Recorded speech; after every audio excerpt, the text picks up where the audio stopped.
कि देश की प्रमुख जांच एजेंसी जो अपने आप को सबसे बड़ा सूरमा मानती है, वो दिल्ली के तथाकथित शराब घोटाले के मामले में किस प्रकार का खेल कर रही है। मतलब एक एक्यूज का नाम सर्वेश मिश्रा से सर्वेश गुप्ता लिख दिया, ये ईडी कर रही है। मेरे केस में क्या हुआ था मैं नहीं बोल सकता, मैं नहीं बोलूंगा, वो हमारे वकील साहब बोलेंगे। लेकिन आप नाम बदल दे रहे हैं, सर्वेश मिश्रा का सर्वेश गुप्ता हो जाता है, कभी किसी का नाम कुछ हो जाता है, कभी किसी का नाम कुछ हो जाता है। मेरे बारे में डिटेल फारूक भाई बोलेंगे, जो हमारे अधिवक्ता जी। 20,000 पन्ने आपने गायब कर रखे, अनरिलायड अपॉन डॉक्यूमेंट। छिपा के क्यों रखा है उन 20,000 पन्नों को? दिखाओ, देश की जनता जानना चाहती। माननीय अदालत के सामने रखिए। आप थोड़ी तय करेंगे कौन दोषी है कौन नहीं है। आपकी जिम्मेदारी है जांच करो और सारे कागजात और तथ्य माननीय न्यायालय के सामने रखो। अगर तुम न्यायालय के सामने 20,000 पन्ने नहीं रख रहे हो, इसका मतलब आपके मन में खोट है और आप सच सामने लाना नहीं चाहते। दूसरी बात, 600 पन्ने चार्जशीट के गायब कर दिए आपने। एक दरोगा थाने का अगर चार्जशीट बनाता है, 10 बार चार्जशीट के पन्ने को पढ़ता है। ये ईडी है, मजाक कर रहे हैं। 600 पन्ने गायब। तो मैं चाहूंगा विस्तार से आज जो न्यायालय में हुआ, चौंकाने वाले कुछ तथ्य सामने आए हैं, वो हमारे माननीय जो अधिवक्ता है फारूक भाई, वो आपको डिटेल में बताएंगे। देखिए, एक बहुत अजीबोगरीब चीज़ आई है, हम लोग पहले से कहते आ रहे हैं। मैं आपको एक एग्जांपल दूँ। ये मैंने आप लोगों के समक्ष पहले भी बोला है कि जब भी कोई चार्जशीट या प्रोसिक्यूशन कंप्लेंट आती है तो उसके साथ वो डॉक्यूमेंट्स की लिस्ट आती है जिसपे जो इन्वेस्टिगेशन के दौरान इकट्ठा तो ईडी ने किए हैं, पर उस पर वो रिलाई नहीं कर रही है, तो अनरिलाइड होती है। 1 साल 5 महीने का समय ईडी ने लिया कोर्ट के ऑर्डर को कंप्लाई करने का।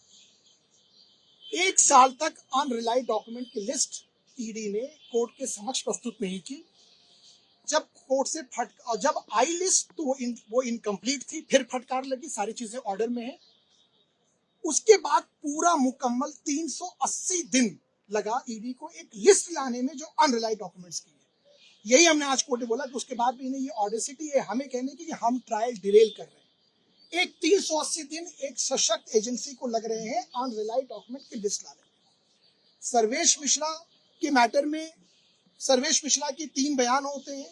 एक बयान संजय सिंह जी के अरेस्ट होने से पहले का है और 2 जो है वो इनके अरेस्ट होने के और ईडी में कस्टडी होने के समय का है।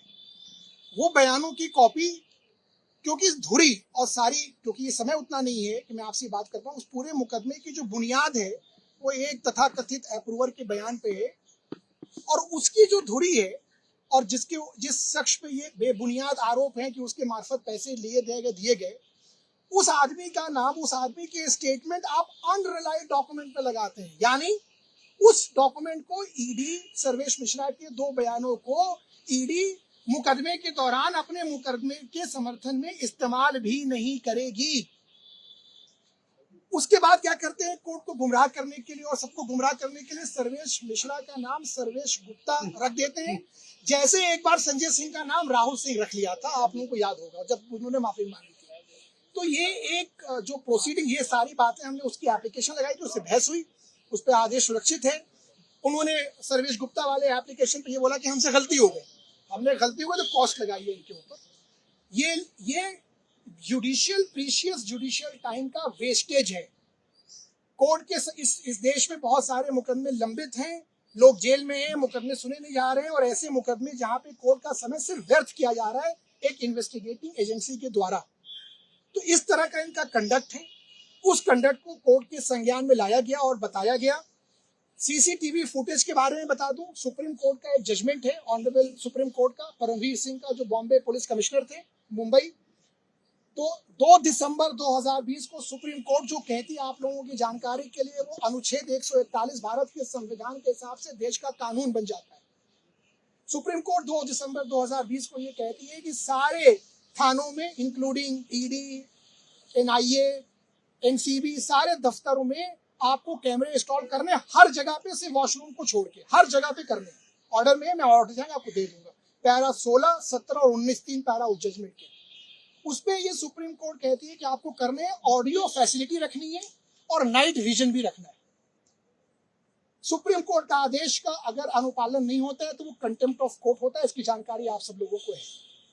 ये क्या कहते हैं कि हमने संजय सिंह जी को अरेस्ट किया गया था 4 अक्टूबर को, उसके बाद 8 दिन ये उनकी हिरासत में थे।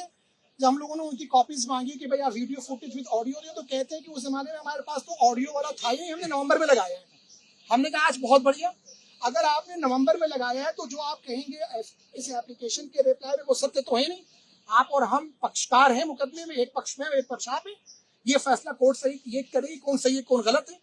तो हमने उनसे ये कहा कि आप वो दस्तावेज, कोर्ट से हमने प्रे किया कि वो दस्तावेज आप ईडी को डायरेक्शन दी कि वो प्रोड्यूस करें एफिडेविट पे, रिकॉर्ड पे, जिससे ये साबित होता हो कि नवंबर में ही ये इक्विपमेंट खरीदे गए। क्योंकि ये इक्विपमेंट ऐसे तो है नहीं कि ईडी या किसी थाने या किसी वकील के दफ्तर में मैन्युफैक्चर हो जाएंगे। ये ओपन मार्केट से होगा। सरकार की खरीदारी कैसे होती है आप सब लोगों को पता है। ओपन टेंडर होगा, जो भी होगा, वो डॉक्यूमेंट्स लाने के लिए बोला है। हम लोग इस पे कंटेम्पलेट कर रहे हैं, चूंकि ये माननीय सर्वोच्च न्यायालय के आदेश का सरासर उल्लंघन है, कंटेम्प्ट है, तो इस पे हम कंटेम्प्ट की भी प्रोसीडिंग्स को एक्सप्लोर करते हैं। एक बार ये ऑर्डर आ जाए, उनके डॉक्यूमेंट्स आते हैं नहीं आते हैं, उसके बाद क्यों कि हमने ये बात कोर्ट में आपके समझ पहले ही कहा हुआ है, पहले भी बोला हुआ है कोर्ट में कि सर्वेश मिश्रा को भी, क्योंकि मैं उनका भी अधिवक्ता हूं, उनको भी ये क्विड प्रो को डील दी गई थी। जैसे दिनेश अरोड़ा के लिए फंसाया गया, लोगों का नाम लेके और भी अप्रूवल का आप सब जानते हैं। सर्वेश मिश्रा को भी ये डील की गई थी कि संजय सिंह का नाम, इनका नाम, उनका नाम ले लो, छूट जाओगे। पर उस आदमी ने, उस शख्स ने उस बात को नहीं माना और कहा कि मैं किसी का नाम नहीं लूंगा और जो तथ्य है, जो सत्य है, मैं उस पर रहूंगा। तो हमने कहा कि ये सब बातें, चूंकि मैं कह रहा हूँ, तो मैं जो कह रहा हूँ, मैं पक्षकार हूँ, सारी बातें भाई ईडी कह सकती है, कोई कह सकता है, जो मैं कह रहा हूँ वो सत्य नहीं है। इनकी सत्यता को परखने के लिए वो अगर सीसीटीवी विद ऑडियो फुटेज आ जाए, जब सर्वेश मिश्रा का, दिनेश अरोड़ा का इंट्रोगेशन हुआ था, तो सारा दूध का दूध और पानी का पानी हो जाएगा। लेकिन वो लाया नहीं जा रहा है। अब आप अपने डॉट्स खुद कनेक्ट कर लीजिए, इसके आगे मैं क्या बोलूं कि वो क्यों नहीं लाया जा रहा है। लेकिन सर, जब ऑडियो फैसिलिटी नहीं थी, उन्होंने कहा कि हमने नवंबर 2023 में ही वो फैसिलिटी अवेल की है, तो उससे पहले जितनी इंटरोगेशन हुई है अब तक इस केस में, तो क्या उसमें किसी में भी ऑडियो फैसिलिटी नहीं है? किसी भी गवाह की, किसी भी आरोपी की आवाज उसमें सुनाई नहीं देगी? उसने क्या कहा? अकॉर्डिंग टू ईडी तो यही है। लेकिन आप ये देखिए ना कि सुप्रीम कोर्ट का एक जजमेंट है परमवीर सिंह का, मुंबई पुलिस के कमिश्नर का जजमेंट है। उस केस में सुप्रीम कोर्ट ये कहती है कि आपको करना है, ऑडियो और भी रखना है और नाइट विजन भी रखना है। और 2020 दिसंबर का जजमेंट है, 2 दिसंबर का। नवंबर 2023 में आप इंस्टॉल करते हैं। 3 साल तक अगर आपने इंस्टॉल नहीं किया, तो क्या आप, चूंकि ईडी है, आप एक सरकारी संस्था है, तो क्या आप सुप्रीम कोर्ट के आदेश से ऊपर हैं, उनसे बढ़ के हैं? इस बात का जवाब आप लोगों को लेना होगा। सर, सुप्रीम कोर्ट की बात अलग है, कंटेम्प्ट ऑफ कोर्ट वहां चलेगी या नहीं चलेगी वो वक्त बताएगा। लेकिन आपके केस में जो ऑडियो फैसिलिटी नहीं है, रिकॉर्डिंग नहीं है, उससे आपको क्या बेनिफिट होगा या और ईडी को क्या नुकसान है? नहीं, ईडी, अगर देखिए आपका सवाल थोड़ा सा गुगली है, मैं सवाल को सही कर देता हूँ। उसका ये है कि अगर वो डॉक्यूमेंट या वो वीडियो फुटेज विद ऑडियो आता है तो क्या होगा। अगर वो आ जाता तो ये मुकदमा कल ही खत्म हो जाता, क्योंकि उस पर आप सब लोग, और ये कोर्ट सुन लेती सारी चीजें, मेन चीज कोर्ट सुन लेती और देख लेती कि उस पर क्या लोगों को डील दी गई थी। लेकिन वो नहीं आ रहा है। क्यों नहीं आ रहा है? अगर वो नहीं आ रहा है तो किसका फायदा, ये भी आप देख लो। ये मुझे कहने की जरूरत नहीं है। आने से किसका नुकसान है और नहीं आने से किसका फायदा है, ये आप समझ सकते हैं।